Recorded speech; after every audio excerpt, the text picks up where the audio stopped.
Hey everyone, it's Dr. Ramani. Welcome back to this YouTube channel on narcissism, antagonism, narcissistic relationships, and anything related to that. This next video is on healing, and I'm always going to say as an aside, I can only go so deep on YouTube about healing. If you want to do a deeper dive, just go check out the video notes. You can join our healing program for people who really want to do the work of healing. We're going to talk about healing.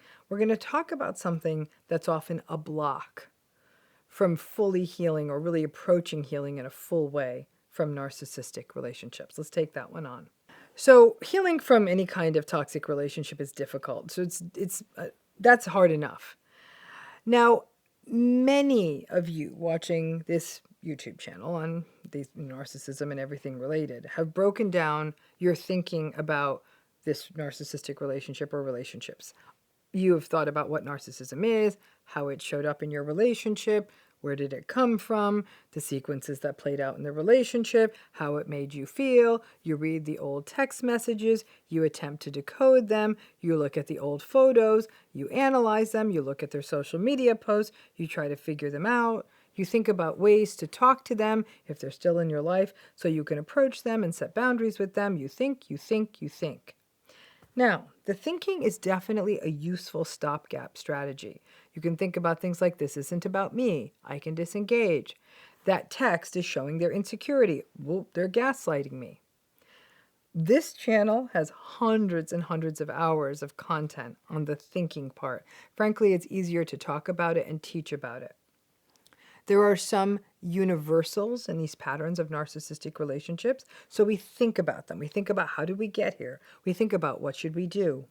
But the thinking and the overthinking drive rumination, which is a major issue for survivors who get caught in thought loops all day and all night about current relationships, past relationships, sometimes to the point of distraction from life, and quite often to the point of distraction.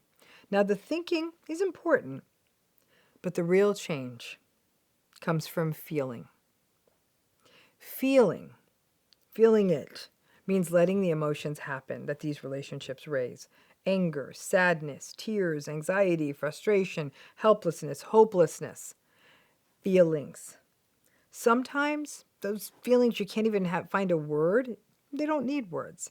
In fact, the words take the feelings and make them too thinky. Feelings are almost an energy, right? You can't quite frame them. Part of the feeling is also to feel where it is in your body. It could be happening anywhere, your chest, your head, your tummy, anywhere, and any number of sensations. Uncomfortable feelings are rough for us.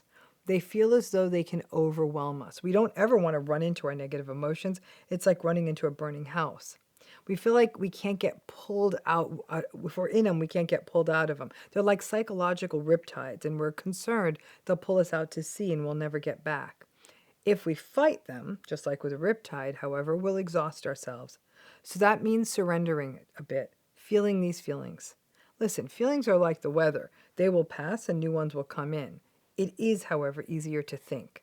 That doesn't feel as vulnerable. Now, thinking can bring up feelings, but then we can hide or avoid those feelings by thinking more. If you do allow yourself some time with the feelings, it can also be destabilizing because your body and your psychology are detecting that this relationship is toxic, and so the feelings aren't good feelings.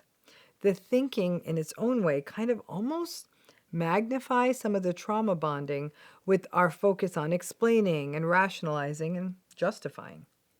The feeling that we feel, it confirms that this thing isn't good for us. And it can be hard to feel that uncomfortable feeling if you don't want to end it or you don't know what to do about the relationship.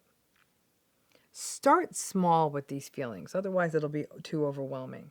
Maybe start with your feelings about a narcissistic person in your life you may not have to see as much, or you only sometimes have to see. The next time you are going to see that person, build in some time ahead of time. Sit or lie on your bed or in your car or somewhere and breathe and just let the feelings come.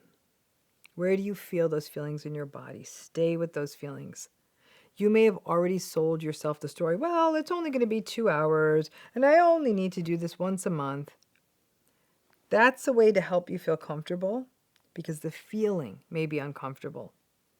Now, some of you may be thinking, why do this, Dr. Ramani? I can think differently and get through.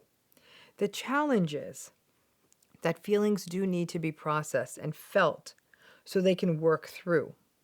You may think about having to see this person and want to cry, or feel a sense of anger, or feel worried, holding space for that feeling, being more gentle with yourself, giving yourself a minute when you are done interacting with this toxic person. All of that can also help ease not only some of the stress and the hurt, it can also push forward some of your healing. I'm not saying feeling your feelings is a quick fix. It's not like, hey, feel it and it's all good. And some people like to take the stance, you know what, I'm over it. He cheated, or she screamed and cursed, or they took advantage of me. Angry, angry. You come up with the reasons. You may not want to sit with the sadness or the melancholy or the other, again, sad emotions that feel evocative, that may leave you feeling like, oh, if I feel sad, does that mean I miss them? Some people go to the place that, ugh, I don't want that feeling. Maybe it means I'm wrong. I don't want to feel sad. I don't want to feel doubting. I want to get angry. That anger is really useful initially. And I am a fan of writing down the stuff to remind you how bad it was. But also allowing that feeling to happen can also be a way of letting go of some of the confusion. These relationships are so confusing because they aren't all bad. And you are sad for some parts of it. That's to be expected. But even though you're sad about parts of it, it's still toxic. Find your places to feel, to cry, to rage, to scream. Mine are the shower and the car. Feel those emotions and breath deeply as you deal with them. And feel them. Like I said, it won't take it all away, but it may allow some of this to come through you so you can slowly put it down. Being too intellectualized about these relationships means that you can do things like rationalize leaving. But the emotions are still there, and as long as the emotions aren't processed, they still drive that rumination. And find other outlets for feeling, whether it's exercise, punching a bed, or punching a pillow, or crying or dancing to loud music, or screaming into a pillow. Yell, let it out. You can also elevate to creativity, cook, sing, paint, sculpt. Let the feelings turn into something beautiful. The thinking has its place, but don't let it become a defense against letting that feeling flow. Feelings for most survivors were often not allowed in our narcissistic families of origin, or were shamed and were typically gaslighted in our narcissistic relationships.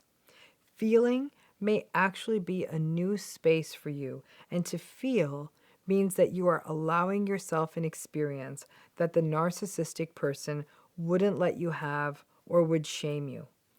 Have it.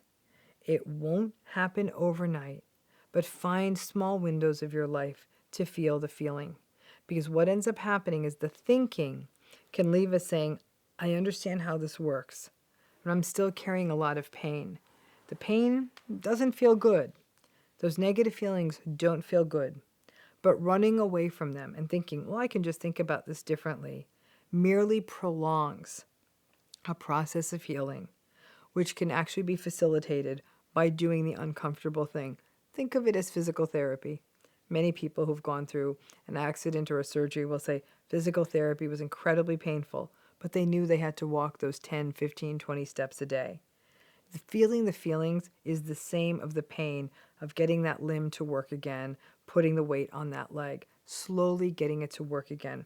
It's the most uncomfortable part of this because we're like, I just want to figure out this problem and work it like a problem. It's not a problem. Things like this have a lot of emotion associated with them. And if you can hold the time and space to process them, it will be a huge leap forward in your healing. Thanks again and again. If you want more information on my healing program, please go to the video notes and click the link.